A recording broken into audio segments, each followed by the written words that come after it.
that was from the revival of Kiss Me, Kate. Vlad's right into this. The Broadway musical first opened 70 years ago and won 5 Tony Awards. Wunderbar.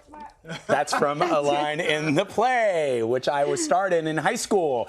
And another opening of its nominated in this year's Tony. Our Jamie Wax got the chance to speak with the show's star and Tony nominee, Kelli O'Hara, about how she made the role current for a Me Too audience.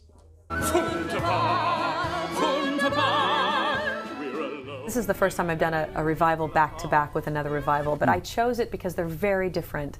I wanted to bring humor and light into my own life, but also into the show, this classic musical, and some strength to this woman, to Kate and Lily, the 2 characters I play. We went back to the Shakespeare play because, surprisingly enough, it's called Taming of the Shrew. You have this woman surrounded by these men really just talking terribly about her all the time.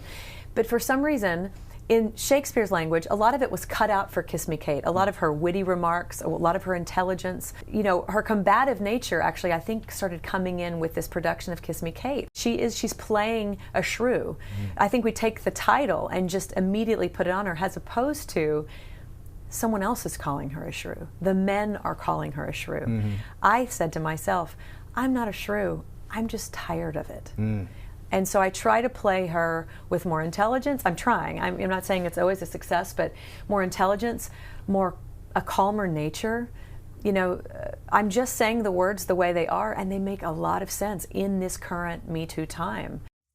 So Jamie Wax joins us now. So clearly the revival is doing as well, I guess, as the original, when it was originally on the stage. So the revival's nominated for 2 Tony Awards, Best Revival of a Musical, Best Actress in a Musical for Kelli O'Hara. She's doing really well. Just fantastic performance. Is she ready for Sunday night? I think she is, and she talked to us about in a world where you say, oh, it's about the work, it's not about the honors, what really sets the Tony Awards apart? It's very raw. It's very fresh. The community feels a little bit like a team of people who we've come up together, I'm telling you. I mean, the nominees in my category alone, a best friend, a girl who played my daughter, a woman who's been a hero, an up-and-comer who I just think is brilliant. You know, we need each other to inspire each other, to lean into each other. We are doing this thing that we call a dream, and there's something a little bit more raw about the Tonys for us. We need each other that night, and we love each other. It's a family. Wow.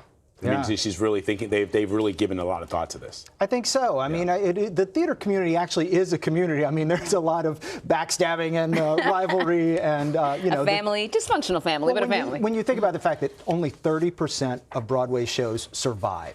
So there is a lot of scrambling and jockeying for position, but actually what's beautiful, especially about this time in the season, is that community comes together and supports each other and celebrates each other. So this is her 7th nomination, and the last time she was nominated was the first time she won a Tony. Did she tell you what that was like for her? Well, I was there with her that night. I was the first interview she did after she won her Tony for The King and I, and we discussed what that night was like.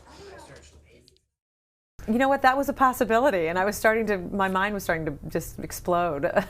No, I mean, you know, you're thrilled to be nominated every time, and you don't go expecting that you deserve the win every time. I mean, it's apples and oranges. We're all very different. We're all doing the best we can do and working hard.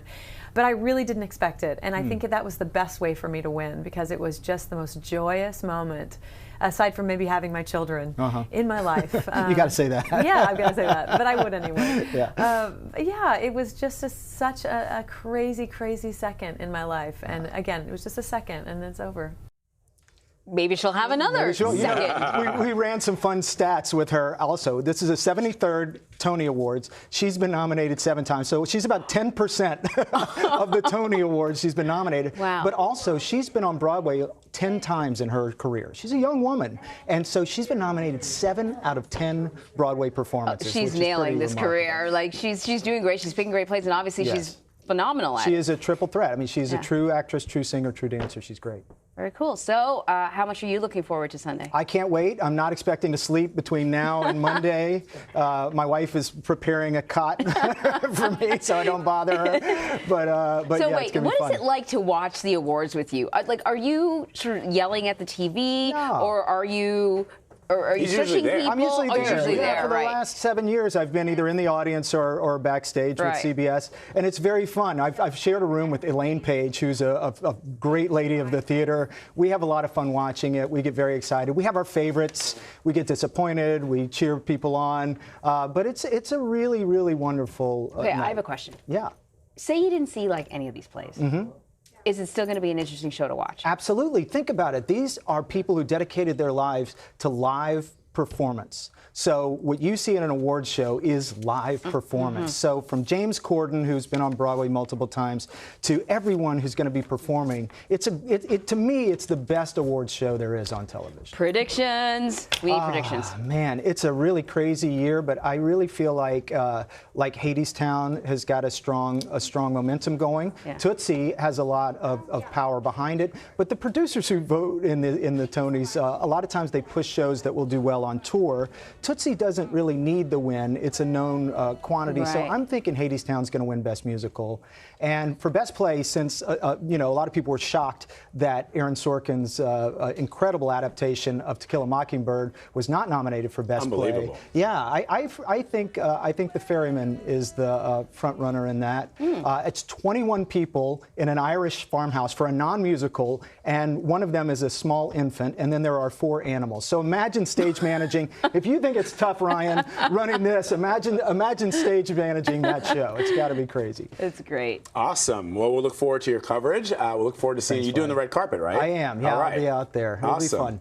Great. Jamie Wax, always great to have you for this. I know this is your passion. That's it. Well, you have you're a man of many passions, but this is one that is really. His, clearly. That's right. I know. Former Kiss me, Petruchio and Kiss Me, Kate. Oh, twice and thrice.